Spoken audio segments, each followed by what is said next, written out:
Welcome back to the Coach Nick Hilton Instagram. Thank you so much for tuning into this video, or if you watched the previous video, or if you follow this account. I really appreciate your support in this. Today we're doing training talk.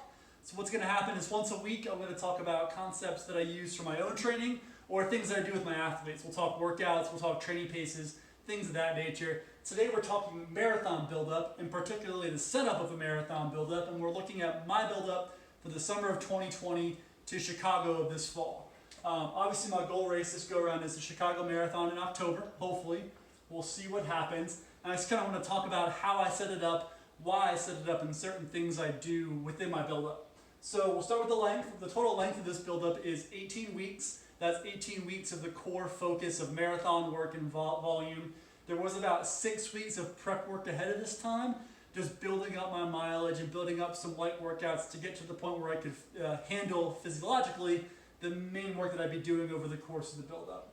A marathon phase can be anywhere from 12 to 18 weeks. That's kind of the sweet spot. Anything less than that's going to be a little bit too short. Not going to be able to get in all the intensity, all the mileage, and all the workouts. Anything longer than that, I think for a lot of athletes, is a little too long. It can be hard to focus for that duration of time. So I think 18 weeks is long enough and kind of hits that sweet spot and takes me through the summer. Obviously my goal race here is Chicago. You know, things are up in the air right now this fall, but I'm going to continue to train like Chicago's going to happen, and we'll kind of talk about my mindset at the end of this little video here. So let's talk about how it's set up. So for this build-up, my peak volume is going to be about 120 miles per week, and I have it broken up into four 4-week cycles and one 2-week cycle.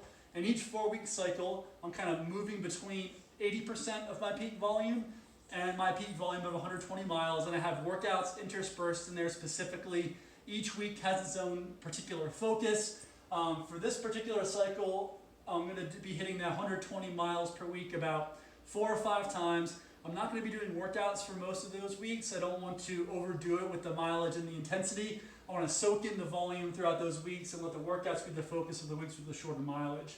At the end of the build-up is a 2-week taper cycle. The whole taper won't be 2 weeks long. It'll be about 8 to 10 days. I really like a short taper for myself. I tend to respond well off of that. I can push my training right up to about 10 days before the race and then kind of back off and feel good.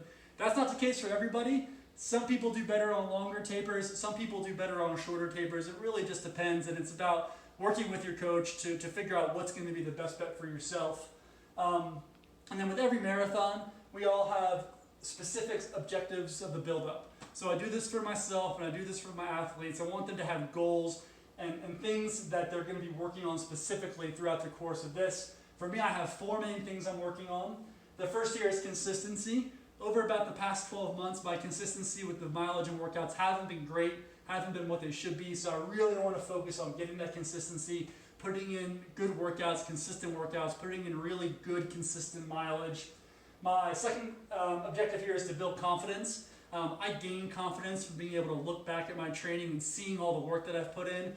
And when I string together week after week after week of good training, I can really go into a race feeling like I give it all and feeling like I have confidence to push through that last particular 10K of the marathon.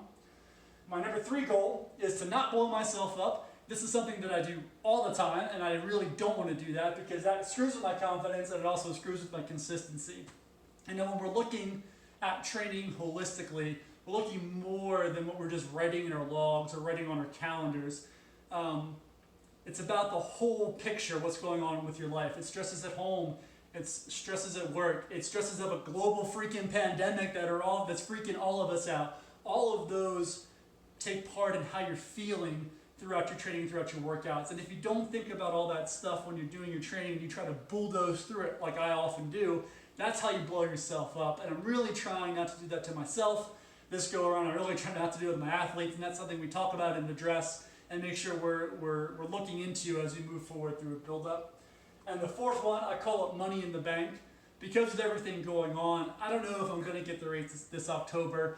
None of us know if we're going to get the race in the fall, but the way I look at it and the conversation I'm having with my clients and with myself is that every time I put in a good week, it's like depositing more money into the training bank. And the more money you deposit into the training bank, the more you can withdraw later on when it's time to show off your fitness. If you're not getting the work in now, you're not focusing on that structure, you're not going to have as much fitness to draw on later. So I tell my clients that I know it's hard to focus. I know it can be hard to stay motivated during this period of uncertainty, but know that every day that you get out the door, every workout that you put in, you're going to be able to draw on that fitness later on, and it's going to be beneficial for you. So it's a good time, even though you might not think so, it's a good time to get structure. It's a good time to work with people. It's a good time to get out the door and get that little bit of extra running in.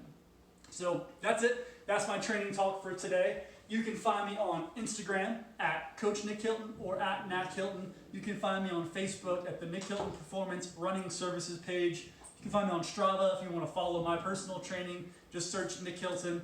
And then on the web, you can get me at coaches.v.o2.com/Nicholas-Hilton.